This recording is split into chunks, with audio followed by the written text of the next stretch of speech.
ఈ కుకీస్ ఒక చిన్న మిస్టేక్ చేస్తే హార్డ్‌గా మారిపోతాయి. కానీ నేను చెప్పే ఈ ట్రిక్స్ ఫాలో అయితే బేకరీ లాగా పర్ఫెక్ట్‌గా వస్తాయి. నమస్తే అందరికీ. మన ఎస్కే కిచెన్ ఛానల్‌కి స్వాగతం. ఈరోజు మీకోసం ఇంట్లోనే చాలా సింపుల్‌గా, హెల్తీగా, సూపర్ టేస్టీగా ఉండే చాకో చిప్ కుకీస్ ఎలా చేయాలో చూపిస్తాను. ఇవి ఒక్కసారి ట్రై చేస్తే మళ్ళీ బయట కొనాలనిపించదు. ముందుగా ఒక బౌల్ తీసుకొని అందులో బటర్, జాగరి, బ్రౌన్ షుగర్ వేసి బాగా విస్క్ చేసుకోవాలి. ఇక్కడ ఒక చిన్న టిప్, బటర్ రూమ్ టెంపరేచర్లో ఉంటేనే క్రీమీ టెక్స్చర్ వస్తుంది.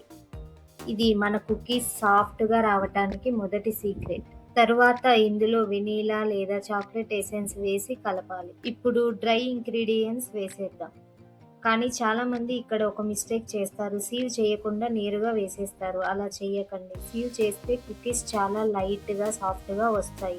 ఇప్పుడు foxtail millet flour, jowar flour, cocoa powder, rice flour, tapioca flour, oats flour, besan, corn flour, milk powder, baking powder, baking soda, choco chips ఇవన్నీ వేసి స్లోగా మిక్స్ చేయాలి. నెమ్మదిగా కలిపితేనే టెక్స్చర్ పర్ఫెక్ట్గా వస్తుంది. ఇప్పుడు కొద్దిగా పాలు వేసి సాఫ్ట్ డోలా చేసుకోవాలి. ఇక్కడే చాలామంది మిస్టేక్ చేస్తారు. ఈ డోని కనీసం 25 నుంచి 30 నిమిషాలు ఫ్రిడ్జ్లో పెట్టాలి. ఇది మన కుకీస్ క్రిస్పీగా, లోపల సాఫ్ట్గా ఉంటుంది. ఇప్పుడు చిన్న చిన్న కుకీస్ లాగా షేప్ చేసి ట్రేలో పెట్టండి. మీరు కుకీస్ని షేప్ చేసిన తర్వాత అయినా ఫ్రిడ్జ్లో పెట్టచ్చు.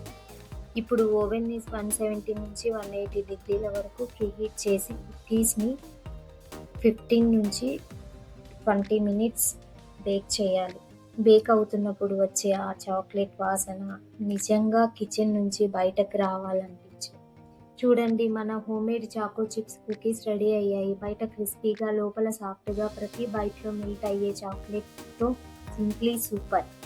టీ టైంకి, పిల్లల లంచ్ బాక్స్కి లేదా స్నాక్స్ టైంకి ఇది పర్ఫెక్ట్ రెసిపీ. మీరు కూడా తప్పకుండా ట్రై చేసి చూడండి.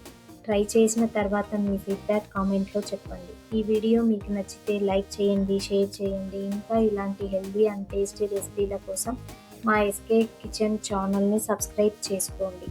మళ్ళీ మరో మంచి రెసిపీతో కలుద్దాం. Thank you.